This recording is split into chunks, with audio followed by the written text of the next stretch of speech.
Hello and welcome to Keeping It Young podcast, conversations about marriage, family, and ministry life. I'm Dave. And I'm Bethany. And we are the Youngs. And we're so glad you've joined us today. Hey, thanks everybody for joining us here again at the Keeping It Young. Hope you're having a good week, a good day. And this is always just one of the most exciting times of the year. We just finished Thanksgiving and Christmas is just around the corner. Yes. How many of you had already decorated for Christmas before Thanksgiving? That's such a funny debate. Well, it's just so acceptable in today's society. Now, I don't. I wait until after Thanksgiving because I like pilgrims out on Thanksgiving. Pilgrims Bethany. And pumpkins and... Yes, Bethany loves the fall decorations, so hangs on to those as long as possible. I do. My fall decor is out much longer than my Christmas decor. And yet we get started. Christmas decorations are underway and going well. Yes. And we just love this time of the year. Hope you do as well. And we will have obviously some, Christmas podcasting coming up here shortly. Mm-hmm. But early here in the month, we thought it'd be a good idea just to maybe continue the thought we started a few weeks ago. We talked, for 3 weeks about toddlers and how to raise toddlers and all of those kind of things. And one of the great things about our travels and the ministry is how many questions we do get about everything from toddlers to teenagers to grown children to empty nesters. And one of the great privileges of our life is serving people like you who are continually wanting to succeed in life and family and ministry and marriage and all that. Right. And certainly that's why we started this podcast, and that's our heart behind it. And we thought we would just take a couple of, maybe just one day today. We may spill over in the next week. But since we talked about toddlers, we also thought we'd talk about teenagers. And this is we're going to title this session just Ways to Help Our Teens. But it's also a session that can apply to tweens, maybe even to older elementary. Right. And so, these are some general truths here. And, the Bible doesn't seem to make a difference between children, toddlers. The Right. Bible, the way we do, we break it down and, we have babies, we have toddlers, we have, elementary, we have tweens, we have teenagers. Now we have young adults and older young adults. It's just a crazy world we live in as far as, sociologically. Mm-hmm. But our forefathers really basically thought of everybody as a child or an adult. And so that probably simplified a whole lot of things from our forefathers and the way they did things. So it is more complicated in our generation just because of the way people think, I suppose. You agree with that? I would. And I think probably the most questions that we get as far as parenting would have to do with either toddlers, preschoolers, or teenagers. And when you look at our culture and the places where people would joke the most about the parenting headaches would be toddlers and teenagers. That's true. And do you suppose that's because when children are toddlers, they're a ton of work? Yes. They're totally dependent on us from everything. They're, getting their teeth brushed, making sure they're learning how to use the bathroom and then doing that properly, and even taking a bath. There comes a point where they're old enough to start bathing themselves, but they're totally dependent on mom and dad. But they have no knowledge of how to do any of that. So they are in a huge training stage, and there is nothing like a baby or a toddler to show you how self-focused you are as a parent. You're like, oh my goodness, I have to do everything for you. But it really is a good time. It helps us as parents to learn to be selfless and to devote that time and energy and training on that little one. And then you come to the teenage years, and again, you feel like, what in the world? I thought I had trained you how to do this, and it seems that you have everything that I've trained you to do is leaked out. Well, maybe not even that as much as it's just that I think when our children hit teen years, parents, when your kids are in elementary school, there's kind of that relief. Okay, they're taking care, they're feeding themselves, they can bathe themselves, Yes. They're less work. Mm-hmm. And then something happens, I think, when our kids become, into their teen years, we start realizing, my goodness, our days are numbered. That's true. And then that, sometimes our elementary kids, they're in that stage where, dad's cool and mom is awesome. And then our teens hit the teen years when all of a sudden they're, starting to think independently. Mm-hmm. They're influenced, especially if your kid has, video games, social media, they go to, school with a lot of other kids. They start developing this influence of, how other people think about their parents and how other people see world. Their worldview all of a sudden is all over the place. And just because of the biological changes that happens with puberty, often they become a little more withdrawn at times, and then they come out of their shell and they're happy. And so their emotions are all over the place. And I think a lot of times that's when parents begin to be scared a little bit of like, oh my goodness, what am I going to do with this teenager? And sometimes parents lower the boom and all of a sudden the teen rebels against that, or the teen, starts becoming very moody and a mom and dad don't know what to do about it. And then there's also that time of, oh my goodness, my days are numbered. Yes. And a lot of parents begin to, forgive the phrase, almost freak out about the fact that we're about to be empty nesters.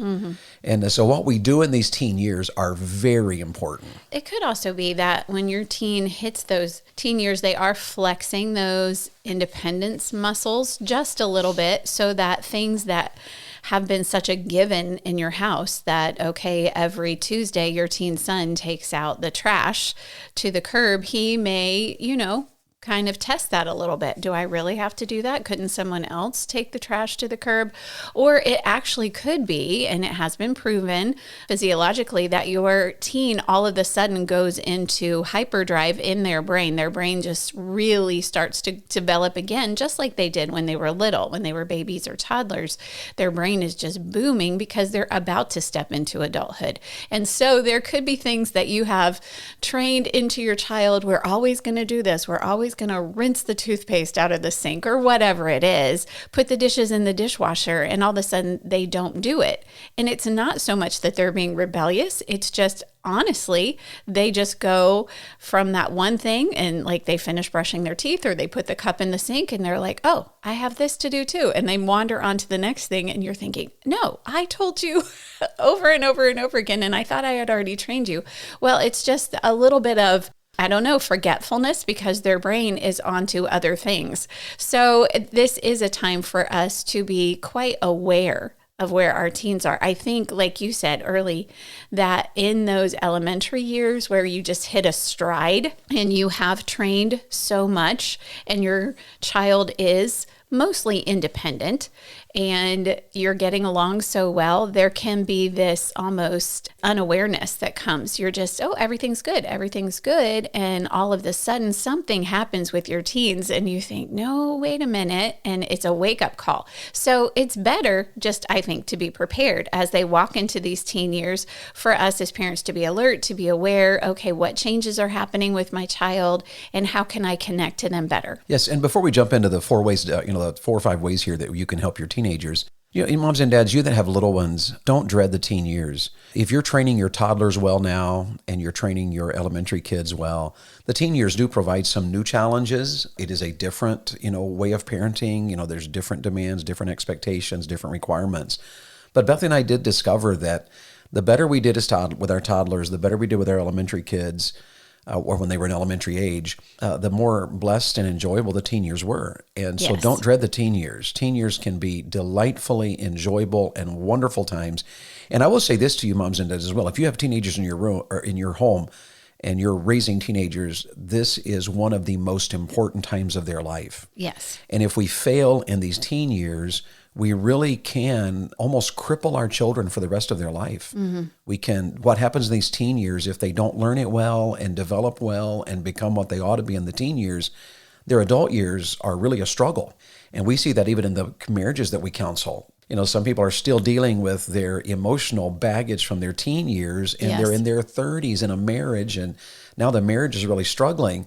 And, it's either they have to overcome it on their own, which rarely does that happen in our culture, or we as parents have to help our teens to succeed and to thrive as their teen years so they're prepared for their adult years. Yes. So I think it can be, this is very simplified for our episodes here, but it can be more simple. You don't want to, just like with your toddler, where you don't want to overly complicate things. Don't overly complicate things with your teenager. Don't think, oh, now we need this whole book of rules because they're a teenager. No, you just need a few simple directives that you can give them, a few things that you can communicate with them. We're going to talk about that so that both of your hearts can be at rest, because then you can enjoy your teenage years. You don't have to go into it thinking, oh, this is going to be just terrible. And your teenager thinking, what happened to my mom and dad? All of a sudden, we've gone from everything's fine to they're cracking down on me for no reason. I was just sitting here thinking, we were talking about our teenage brain sometimes isn't fully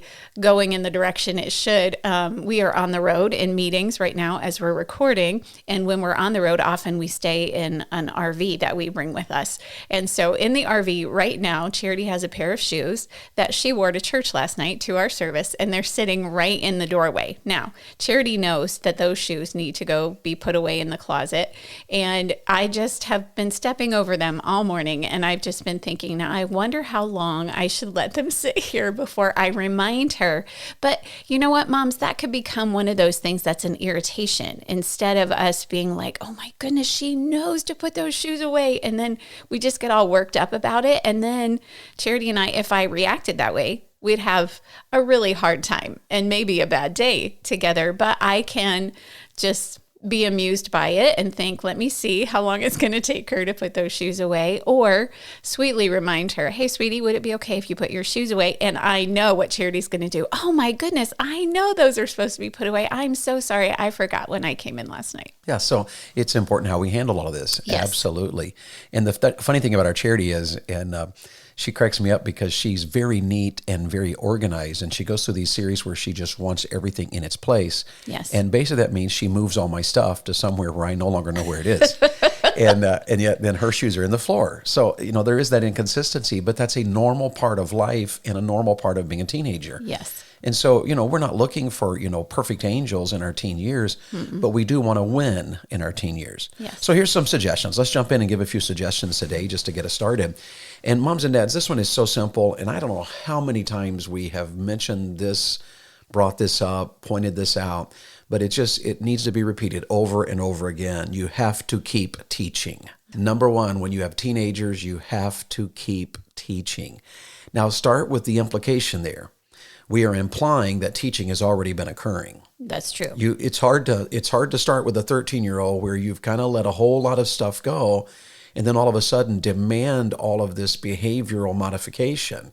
Behavioral modification occurs when they're toddlers and when they're, in their single digits, 7, 8, 9, and then they're hitting their 10, 11, 12. They are beginning very soon the transition from child to adult bodies. Mm-hmm. And so this idea is this teaching doesn't just start in the teen years. You have to keep it going.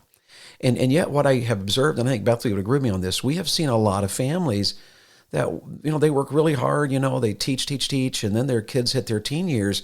And it's almost like parents are so scared that they're going to either lose their teen or not be close to their teen, or maybe it's just a time when life just gets really busy. That's true. Also, I think they may be scared that they're going to rebel.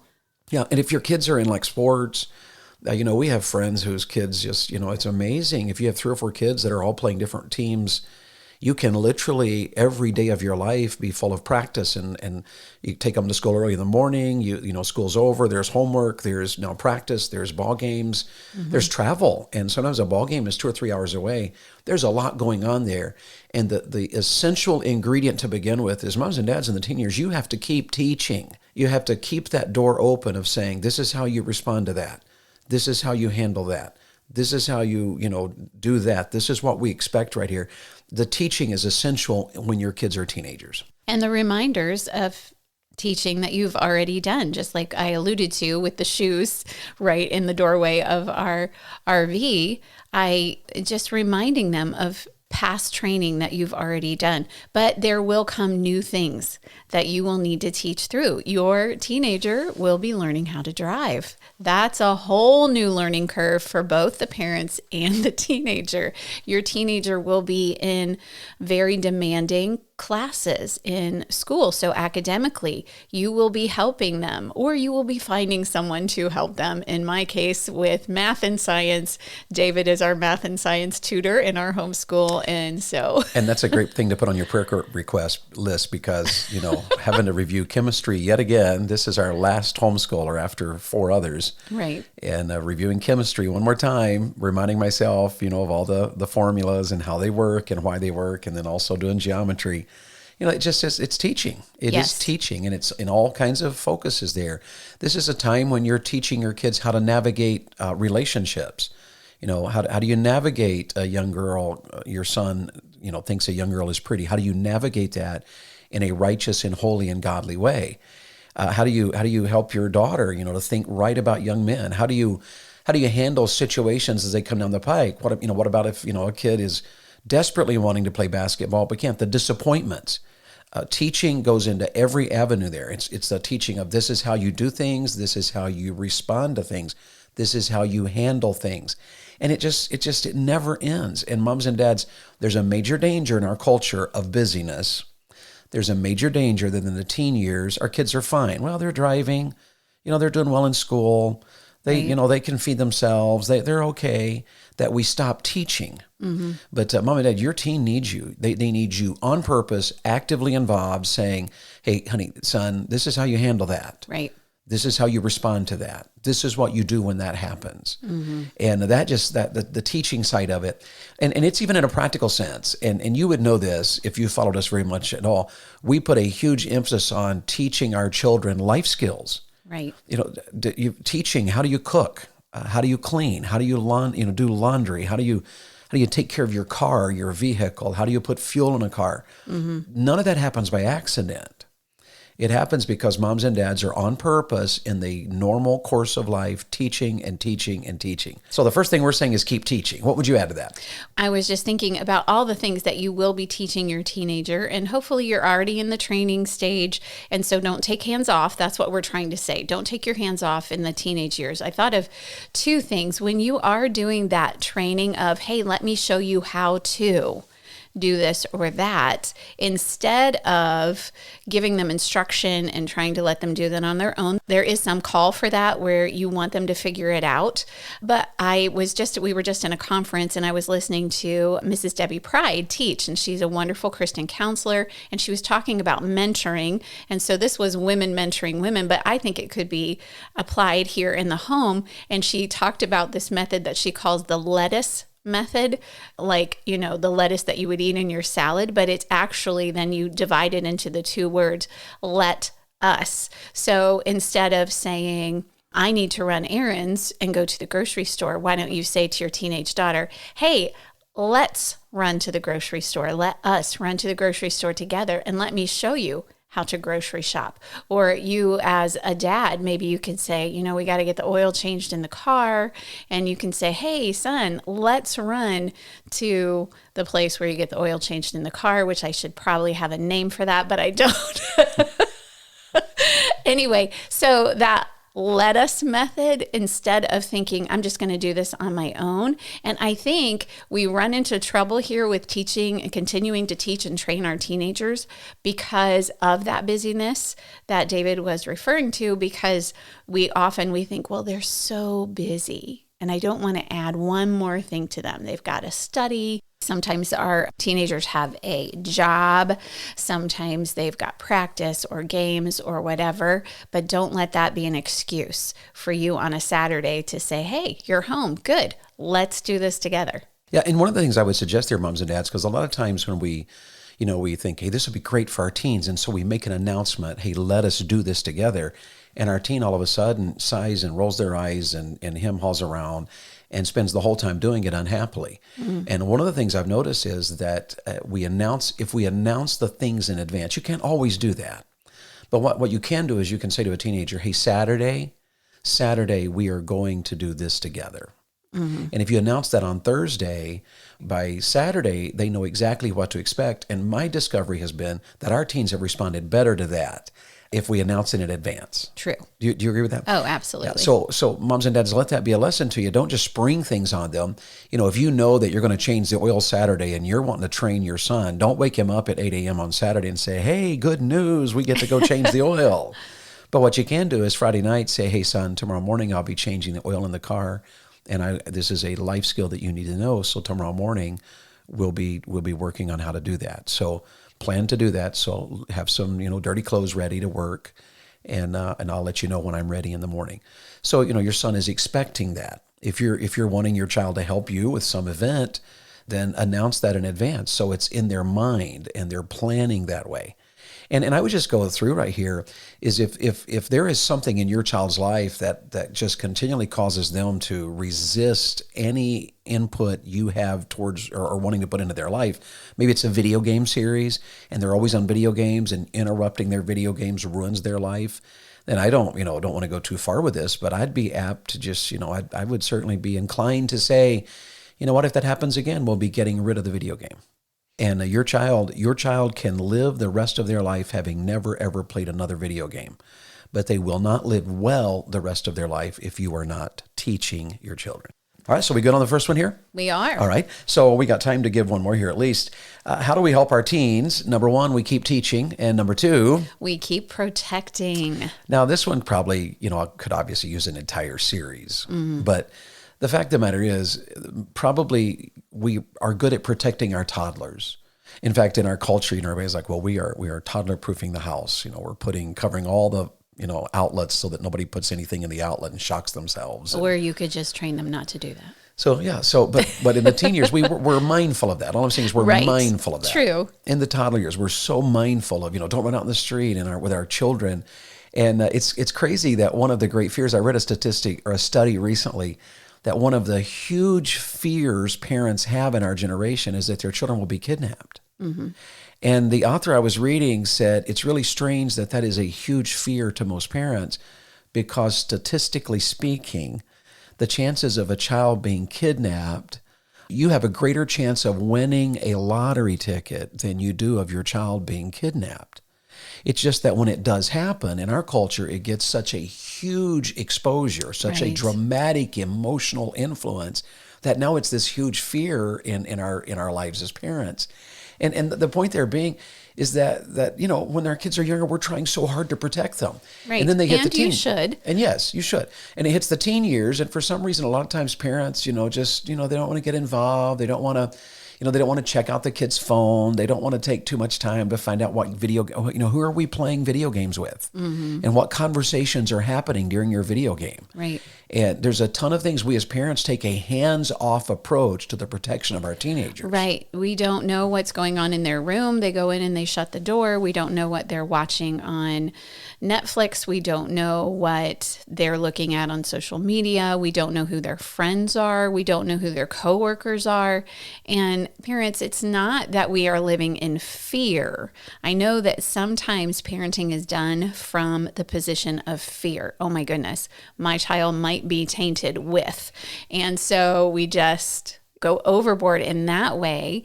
And you can't do that either because all of the things that you are going to protect them from, honestly, just take wonderful conversations with your team. We're going to talk about that in a little bit, but it does take some conversations of, well, this is happening at work. Well, then how can we better that? And how can you handle it as a young adult, as a teenager? So it's not that protection that your child is never going to go anywhere and never do anything, but the protection of being aware of what's going on in their life. Absolutely. And in the culture we live in, moms and dads, there's levels of protection needed now that our forefathers did not need. Right. You do have to be aware, are your children just playing a video game or are they connected to gamers? And sometimes there is, things happening on a gaming situation that is really, it's wicked, it's ungodly, and sometimes it's a predator. Yes. And so you have to be totally aware of all that. And if you're going to let your children have a video game, the rule should be in your family, never with a closed door. Mm-hmm. Never. If your child has access to anything on the computer, never alone. So always in public. And moms and dads, you have to protect your children from all the garbage on the internet. And if you don't, the children will struggle. And we have to protect our kids from, lousy influences, from lousy friends. There are so many areas where we have to protect our child. And even because, statistically, we know that many teenagers do not yet have fully developed skills in driving. Mm-hmm. We protected our children in that regard, whereas our children were able to go do things with other teenagers, but not if there were only teenagers in a car. Mm-hmm. There always had to be an adult driving. Right. And because what we know is that teenagers, get to joking around in a car and begin I double dog dare you to go faster or run that stop sign. There's all kinds of things that teenagers do. And teenagers have this unbelievable inability to think through wisdom.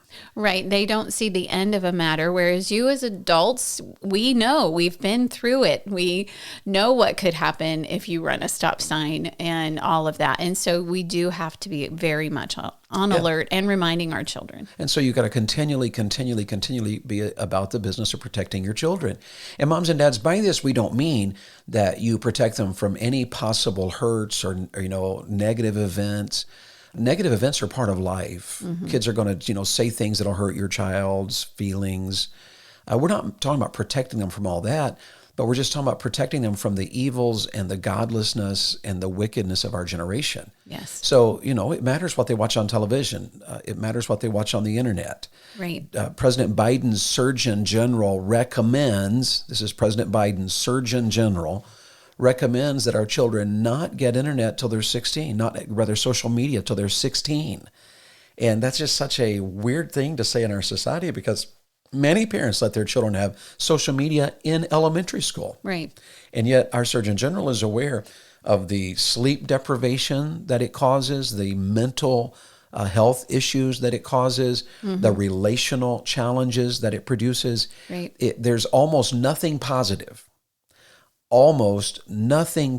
that can be said about letting our children have social media. Almost nothing at all. And so we've got to protect our children. We've got to continually be aware of that. Let's introduce the next one, and then we'll be out of time. Okay. And we'll come back to it. How do we help our teenagers? Well, we have to keep teaching, and we have to keep protecting. And then, Beth and I would suggest to you, raise expectations, don't lower them. Raise expectations, don't lower them. So all of the teens who might be listening are like, great, my parents are going to expect more out of me. And that's not necessarily what we're saying. So tune in next time so you can hear what we're actually meaning by that. As one of my friends overheard a group of teenagers talking, and one of the teens said, has your parents been hard on you since Dave Young spoke at the church the other night? And the teenager, one of the teens at the table said, yes, I hate Dave Young. So teens, we don't want you to hate us, but we do just want to say to your moms and dads, it's important to raise expectations and not to lower them, because a teen, and here's where we'll end, a teen who can't work, who doesn't know how to clean, is not polite, who will not speak when spoken to, who has no ability to think beyond their wants, wishes, desires, preferences, a teen like that is absolutely crippled for life. And so what an opportunity we have. Moms and dads, be encouraged. Your teen needs you, and God has given you what you need to help your teen to succeed as a teenager and also to let that carry over into success as an adult. Any final thoughts? Well, parents, start thinking right now, what can we do? What if we dropped the ball in teaching and training our teenagers? And then also, how have we dropped the ball in protecting them spiritually, relationally, mentally, and even physically? Amen. Sounds good. Thank you for joining us today here at the Keeping It Young podcast. I think you know, but if you'd like to reach out to us, go to keepingityoungpodcast.com. There's a microphone in the lower right hand of the home screen. You can click on that and leave us a voice email, or you can go to the bottom of the page to the contact and send us an email. You can find us on Instagram, the Keeping It Young Instagram page, Facebook page, Twitter. We would love to hear from you. So reach out to us if we can help you. It'd be our honor and our privilege to do so. And of course, we're the Youngs. Thank you for joining us. Remember this week to serve the Lord with gladness. The Keeping It Young podcast is a Bax 5 Media production.